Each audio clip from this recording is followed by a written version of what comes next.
وہ بال اور ناخون کے جب احکام سے واقفیت ہوگی تو یقیناً انجانے میں اب تک جو کچھ کوتاہیاں ہوئی ہیں وہ نہیں ہوں گی۔ مردوں کے لیے پٹے دار بال رکھنا مستحب ہے، اور میں نے بتایا تھا پیارے آقا حضرت محمد صلی اللہ علیہ وسلم نے 3 طرح کے بال رکھے ہیں۔ پیارے آقا حضرت محمد صلی اللہ علیہ وسلم کے جو بال ہوتے تھے وہ کانوں کی لو تک ہوتے تھے۔ پٹے دار انہیں کہتے ہیں بال، کیونکہ یہ اس طریقے سے ہوتے ہیں کانوں کی لو تک۔ اس کو عربی میں وفرہ کہتے ہیں، واو فا راہ، وفرہ۔ اسی طرح کانوں کی لو اور کندھوں کے درمیان، کانوں کی لو اور شولڈر کے درمیان میں جو بال رکھے جاتے ہیں اس کو عربی میں لمہ کہتے ہیں، اور کاندھوں تک جو بال رکھے جاتے ہیں اس کو عربی میں جمہ کہتے ہیں۔ اور کاندھوں سے نیچے جو لمبے لمبے بال رکھ لیتے ہیں وہ غیر شرعی، چاہے کوئی پیر رکھے، چاہے کوئی کتنا ہی بڑا مجاور ہو، قبر پر بیٹھنے والا ہو، اگر وہ عورتوں کی طرح لمبے بال رکھے، یعنی شولڈر سے بھی نیچے اس کو بڑھ رہے ہوں اس کے بال، تو وہ سنت کے خلاف ہے۔ تو بہرحال تو یہ مردوں کے لیے پٹے دار بال رکھنا مستحب ہے۔ بعض لوگ جو ہے اس کو یہ کہتے ہیں کہ سنت ہے۔ سنت تو ایسی سنت نہیں جو قابل اتباع ہو، بلکہ مستحب ہے۔ علماء نے تو یہ تک لکھا ہے کہ پٹے دار بال جو لوگ رکھتے ہیں اور دوسری سنتوں کو وہ چھوڑتے ہیں تو وہ سنت کا لیبل دے رہے ہیں، لیکن حقیقت تو یہ ہے کہ دیگر سنتوں پر عمل کے ساتھ ساتھ اگر پٹے دار بال رکھتے ہیں تو یقیناً وہ سنت ہوگا، لیکن ان کے عمل میں کوئی عمل سنت کے خلاف ہے تو وہ اپنا شوق پورا کر رہے ہیں۔ بہرحال یہ تو دلوں کے معاملے ہیں، اللہ ہی بہتر جانتا ہے۔ بہرحال پورے سر کے بال مڑوانا یا پورے سر کے بال برابر کاٹنا دونوں جائز ہے، پورے سر کے بال۔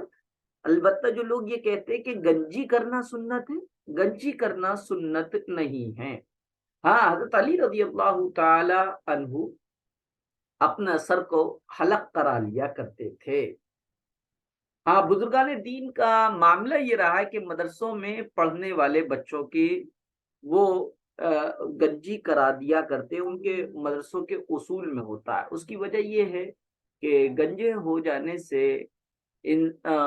ذرا مزاج میں تواضع آ جاتی ہے، بال ہوتے تو لہرائے جاتے ہیں، ادائیں دکھائی جاتی ہیں، مردوں کے اندر نقص ہوتا ہے۔ اس لیے مسئلہ یہ ہے کہ پورے سر کے بال منڈوانا یعنی گنجا کرانا، یا پورے سر کے بال برابر برابر کاٹ کے رکھنا، دونوں جائز ہے۔ بعض لوگ سر کے بال بعض حصے کے منڈا دیتے ہیں اور بعض سر کے بال چھوڑ دیتے ہیں، جیسے کہ فوجی کٹنگ ہے، یا فیشن کے انداز میں سے بعض حصے کے بال زیادہ کاٹنا اور بعض حصے کے بال کم کاٹنا، یہ جائز نہیں ہے۔ اللہ کے رسول صلی اللہ علیہ وسلم نے اس سے منع فرمایا ہے۔ اور اسی طریقے سے مرد کو تو داڑھی رکھنا اسلامی شعار میں سے ہے، رسول اللہ صلی اللہ علیہ وسلم نے اس کی تاکیدی حکم دیا ہے۔ آپ صلی اللہ علیہ وسلم کا ارشاد ہے کہ داڑھی کو بڑھاؤ اور مونچھوں کو کم کرو، لیکن بعض لوگ یہ سمجھتے ہیں کہ داڑھی رکھنے کے لیے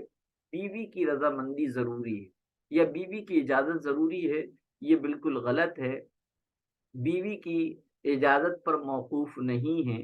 بلکہ اللہ کے رسول صلی اللہ علیہ وسلم کی ایک حدیث ہے جو آپ نے پڑھی تھی، لا طاعت لمخلوق فی معصیت اللہ۔ اس کے معنی یہ ہیں کسی مخلوق کی، یعنی کسی انسان کی، چاہے وہ قریبی رشتہ دار ہو، خونی رشتہ دار ہو، اجنبی ہو، کوئی بھی ہو، اس کی بات نہیں مانی جائے گی فی معصیت الخالق، جس کام کے کرنے میں اللہ کی نافرمانی ہوتی ہو، رسول اللہ صلی اللہ علیہ وسلم کی تعلیمات کے خلاف ہوتا ہو، تو ایسی صورت میں کسی کی بھی بات کو نہیں مانا جائے گا۔ اسی طریقے سے داڑھی جو ہے اسلامی شعار میں سے ہے اور داڑھی رکھنا واجب ہے اور اس کا موننا حرام ہے۔ یہ میں بات اس لیے کہہ رہا ہوں کہ جانے انجانے میں ہم سے ایک جملہ نکل جاتا ہے اور ہم کہتے سب داڑھی والے ایسے ہوتے ہیں، حالانکہ سب سے پہلے داڑھی پیارے آقا حضرت محمد صلی اللہ آپ سے پہلے بھی امت میں ہوئی ہیں، نبیوں کی تھی، غیر نبیوں کی، غیر ایمان والوں کی تھی، حتیٰ کہ روایتوں میں آتا ہے کہ فرعون کی بھی داڑھی تھی۔ حضرت موسیٰ علیہ السلام جب ان کے گود میں آئے تو انہوں نے داڑھی پکڑ کے جھکا دیا، فرعون کو خوف محسوس ہونے لگا اور کہنے لگا ہو نہ ہو یہ وہی بچہ ہے جو مجھے خواب میں دکھایا گیا، یہ میرا سر جھکائے گا۔ تو حضرت آسیہ نے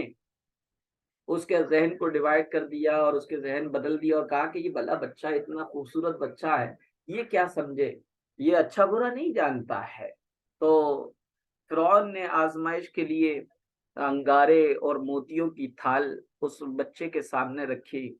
اور پھر اللہ تعالیٰ کا ایک نظام ہے کہ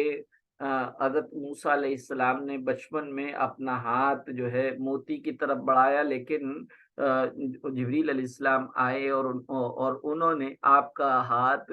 آگ کے انگاروں کی طرف موڑ دیا، اور موسیٰ علیہ السلام نے آگ کے انگارے کو لے کے منہ میں رکھ لیا۔ بچہ جو ہے منہ سے بچہ جب ہوتا ہے تو اللہ تعالیٰ نے حواس خمسہ ظاہرہ یعنی 5 ایسے سائلنسر اور ایسے حص رکھی ہیں جن کے ذریعے سے نالج حاصل کی جاتی ہے، کان ہے، آنکھ ہے، ناک ہے، زبان ہے اور ہاتھ ہے۔ یہ 5 چیزیں ہیں جس سے وہ کرتا ہے۔ یہی وجہ ہے کہ جب بچہ ایک دفعہ کسی چیز سے ہاتھ لگا کر وہ نالج حاصل کر لیتا ہے کہ یہ چیز گرم ہے، یہ ٹھنڈی ہے، تو وہ دوبارہ وہ اس حرکت نہیں کرتا ہے۔ تو بہرحال موسیٰ علیہ السلام نے انگارہ اپنے منہ میں رکھ لیا تھا، جس کی وجہ سے زبان میں ہلکی سی لکنت تھی، علماء نے لکھا، لیکن وہ ختم ہو گئی تھی۔ تو کل ملا کے یہ کہ اگر یہ لفظ اور یہ جملہ تو کبھی بھی نہ کہا جائے کہ سب داڑھی والے ایک سے ہوتے، یہ کلمات کفریہ میں سے بھی آتا ہے، اور جانے انجانے میں اللہ کے رسول صلی اللہ علیہ وسلم کی توہین بھی ہو جاتی ہے، اس لیے اس جملے کے کہنے سے تو اپنے آپ کو بچائیں۔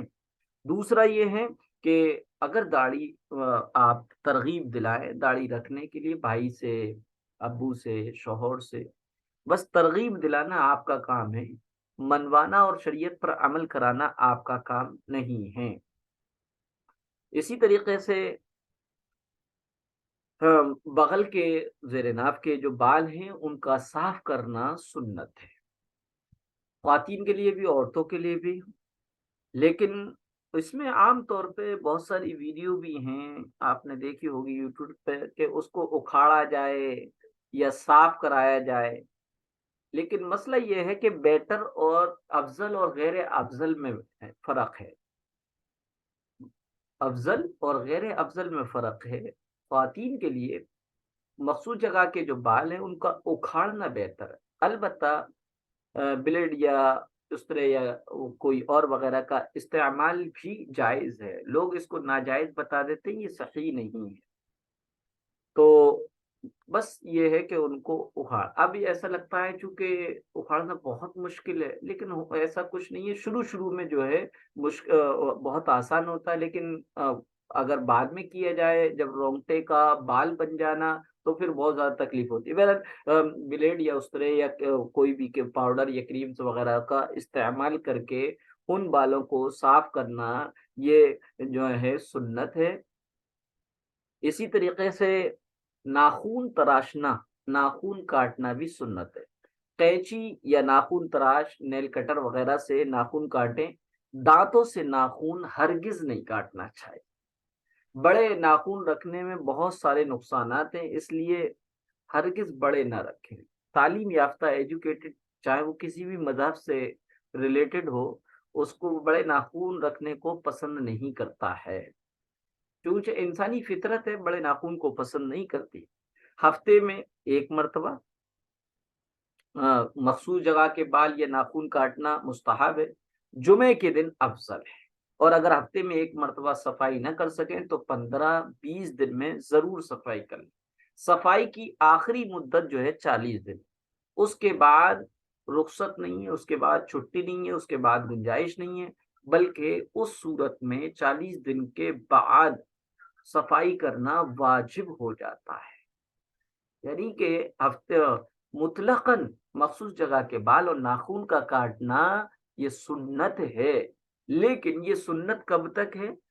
ہفتے میں، ہفتے تک، یا جو ہے 15 دن 20 دن، لیکن جیسے ہی 40 دن ہو جائیں گے تو اس کے بعد آپ کے لیے کوئی آپشن نہیں رہے گا، اب آپ کو صفائی کرنا یہ واجب ہوتا ہے۔ اگر 40 دن گزر گئے اور بغل اور مخصوص جگہ کے بال اور ناخنوں کو کاٹ کر صاف نہیں کیا گیا تو گناہ گار ہوں گے۔ البتہ ناخون یا مخصوص جگہ کے بال وغیرہ کو دفن کرنا بہتر ہے، غسل خانہ یا بیت الخلاء میں نہیں ڈالنا چاہیے، اور اس کی وجہ یہ ہے کہ انسانی پارٹس اور انسان کو اللہ تعالی نے قابل احترام، قابل عزت بنایا ہے، لہذا کس انسانی پارٹس کی ناقدری اور بے حرمتی اور بے ادبی نہیں ہونا چاہیے۔ اس لیے علماء نے لکھا ہے کہ بدن سے کاٹے جانے والے ناخن یا بال وغیرہ ان کو دفن کر دینا بہتر ہے، اگر آپ کے یہاں پر گملے یا پھر کچی زمین ہو۔ اگر گملے یا کچی زمین وغیرہ نہیں ہے تو ایسی صورت میں اس کو پڑیا باندھ کے اپنے ڈسٹ بن میں ڈالیں، غسل خانہ یا بیت الخلاء میں نہ ڈالیں۔ اسی طریقے سے انگوٹھی وغیرہ کے احکام، انگوٹھیاں مردوں کے لیے صرف جو ہے 4 گرام، 4 گرام 374 ملی گرام، تقریباً 5 گرام سے یعنی 3 گرام، 4 گرام 374 ملی گرام سے کم چاندی کی انگوٹھی پہننا جائز ہے، اور نہ پہننا بہتر ہے۔ جو لوگ یہ کہتے ہیں کہ چاندی کی انگوٹھی پہننا سنت ہے، وہ غلط کہتے ہیں۔ مرد کے لیے اور خواتین کے لیے تو وہ چاندی کی پہنے، سونے کی پہنے، چونکہ وہ زینت کے لیے ہوتا ہے، اور زینت فطری طور پر عورت کا حق ہے، اور شریعت نے زینت سے اور اس کے رائٹس کو اس سے منع بھی نہیں کیا، لہذا خواتین تو سونے اور چاندی دونوں طرح کی انگوٹھیاں پہن سکتے ہیں، لیکن مسئلہ آتا ہے ان کا،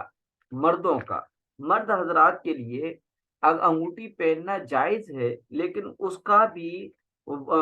وزن خاص کر دیا گیا، متعین کر دیا گیا، اور اس میں بھی ایک چاندی کی انگوٹھی اور جس کا وزن 4 گرام اور 374 ملی گرام ہو وہ جائز ہے، اور نہ پہننا بہتر ہے۔ یہ جو لوگ یہ کہتے ہیں کہ اللہ کے رسول صلی اللہ علیہ وسلم ان کی سنت ہے اس لیے ہم انگوٹھی پہنتے ہیں، تو یہ بالکل غلط بات ہے۔ کہیں سے بھی یہ بات ثابت نہیں ہوتی کہ انگوٹھی پہننا اللہ کے رسول صلی اللہ علیہ وسلم کی سنت ہے، بلکہ اللہ کے رسول صلی اللہ علیہ وسلم نے جو انگوٹھی پہنی ہے وہ سیاستاً پہنی ہے۔ کیوں؟ کیونکہ آپ جو ہے مسلمانوں کے امیر تھے، لہذا آپ کے خطوط دوسرے بادشاہوں کے پاس جایا کرتے تھے، آپ اس خطوط کو اپنی سند دینے کے لیے اپنی مہر رکھا کرتے تھے اور وہی اس پہ لگا دیا کرتے۔ بہرحال بعض لوگ جو یہ کہتے ہیں کہ اپنے ہاتھوں کی انگلیوں میں انگوٹھیاں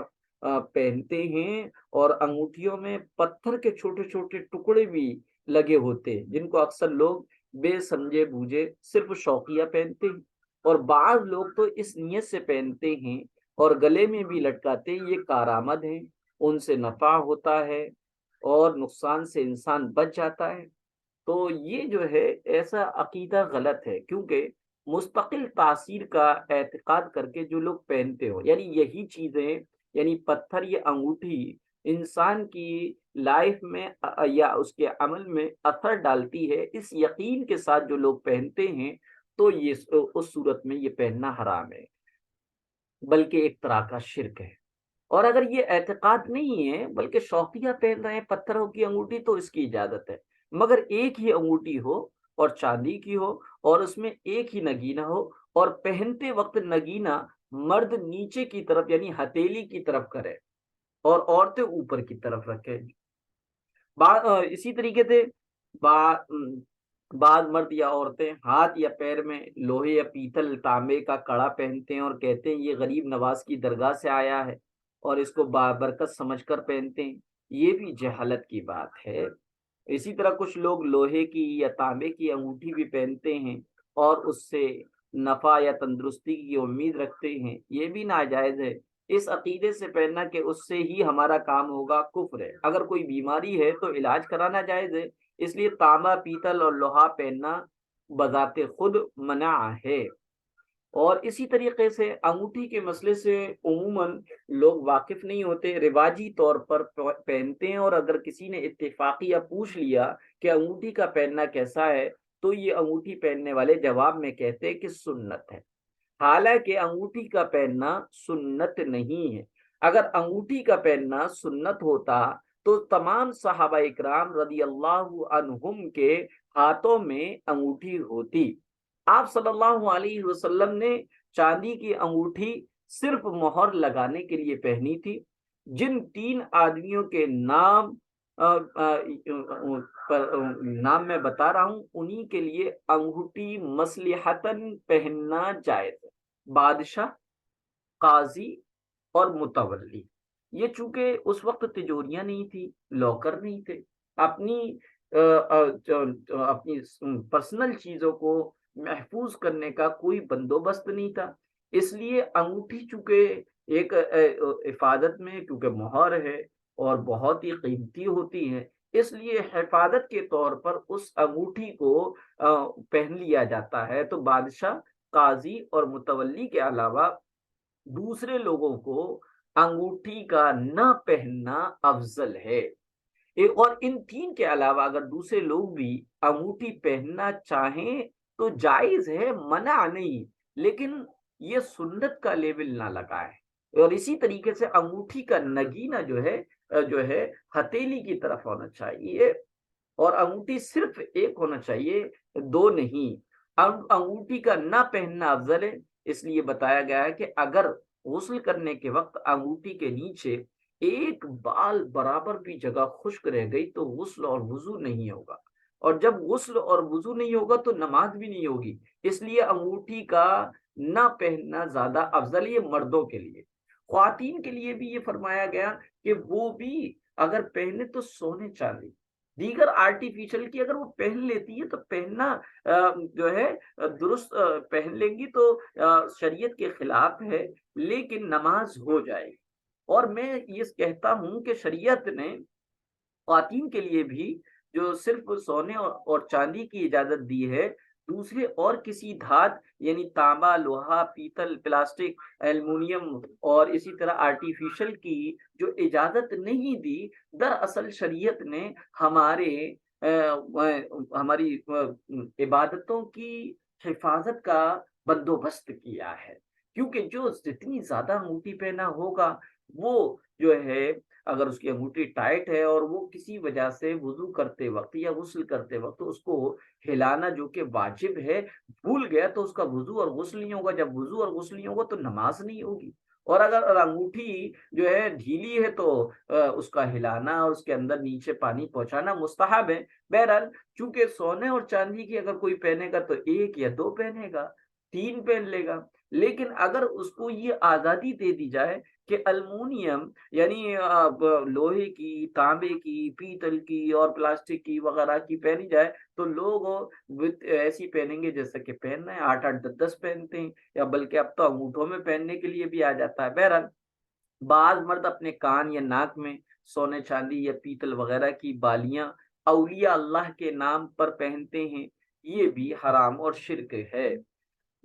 جب انبیاء علیہ الصلوۃ والسلام اور اولیاء اللہ نفع نقصان کے مالک نہیں تو پھر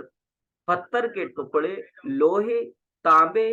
اور جو ہے پیتل کی کیا حقیقت ہے؟ یہ یاد رکھنا چاہیے، جب اللہ کے ولی کفر اور شرک کے سے بالکل پاک و صاف تھے اور ان کی تعلیم ساری مخلوق کو وہ اسی کی تعلیم دیتے تھے کہ ایک اللہ سے جڑو اور کفر و شرک سے بچو، تو کیا یہ بزرگ ایسی حرکتیں پسند کریں گے؟ ہرگز نہیں۔ یہ صرف جہالت کی وجہ سے ہے، سوچتے نہیں ہیں کہ کل قیامت کے دن اس کا کیا انجام ہوگا۔ کل ایک فون آیا ایک نوجوان کا، وہ کہنے لگا کہ میری طبیعت بہت خراب تھی، اس لیے میری دادی نے میرے کان میں ایک سونے کی بالی ڈالی تھی، اور ابھی مولانا صاحب سے میں نے یہ سنا ہے کہ سونے کی بالی اور سونا مرد کے لیے حرام ہے، تو اب میں کیا کروں؟ میں نے کہا بھائی وہ آپ اتار دیجئے، کیونکہ آپ کے ساتھ دو گناہ ہیں۔ آپ کی دادی وغیرہ جو مرحومہ ہیں وہ تو انجانے میں، جہالت میں یہ کام کر گئی، حالانکہ مردوں کے لیے کانوں کا چھیدنا یہ بھی منع ہے، اور پھر اس میں سونے کی بالی پہنے ہونا یہ بھی منع ہے، تو یہ تو حرام ہے۔ تو اس نے کہا کہ میں کیا کروں؟ میں کہا اتار دیجئے۔ کہ پھر اتارنے کے بعد کیا کروں؟ میں کہا اس کو صدقہ کر دیجئے، کہ بہت مہنگی ہے، 4500 روپے کی ہے، یعنی 5,000 کی ہے۔ تو میں نے کہا تو کیا ہوا، آپ صدقہ کر دیجیے یا اپنی ضروریات میں اس کو استعمال میں لے آئیے، لیکن بہرحال آپ پہنیے گا نہیں۔ تو یہ جو ہے انگوٹھی سے متعلق بات تھی۔ اب آ جائے کہ اگر کہ کسی کوئی انگوٹھی پر اللہ کا نام یا قرآنی آیت وغیرہ نقش ہو، جیسے کہ لاکٹ وغیرہ بھی آتے ہیں جس پر لفظ اللہ ہوتا ہے، تو بیت الخلا جاتے وقت، ٹوائلٹ میں جاتے وقت اس کو اتار لیں، اس لیے کہ ایسی انگوٹھی پہن کر بیت الخلا میں جائز نہیں ہے۔ البتہ یہ جو تعویذ ہوتا ہے، چونکہ تعویذ جو ہے وہ پردے میں ہوتا ہے، اس کو ہم نے ٹیپ سے یا موم جامہ کر کے، موم جامہ جب ٹیپ نہیں چلتی تھی تو کپڑے میں تعویذ کو کر کے اسے موم سے اس کو چاروں طرف اس پہ موم گھس دیا کرتے تھے، اسے موم جامہ کہتے ہیں، اور اس کا فائدہ یہ ہوتا تھا کہ پانی اس تک نہیں پہنچ پاتا تھا۔ تو موم جامہ کر کے یعنی ٹیپ ویپ لگا کر کپڑے میں سل لیتے ہیں، تو چونکہ وہ پردے میں ہوتا تو تعویذ تو اتارنے کی ضرورت نہیں ہے۔ البتہ ایسی انگوٹھی یا لاکٹ وغیرہ جس میں قرآنی آیت وغیرہ نقش ہوں، تو بیت الخلا جاتے وقت اس کو اتار لیں، کیونکہ ایسی چیز ٹوائلٹ میں لے کر جانا جائز نہیں۔ اگر کسی کا دانت ٹوٹ جائے تو چاندی کے دانت لگانے کی اجازت ہے، کیونکہ دانت میں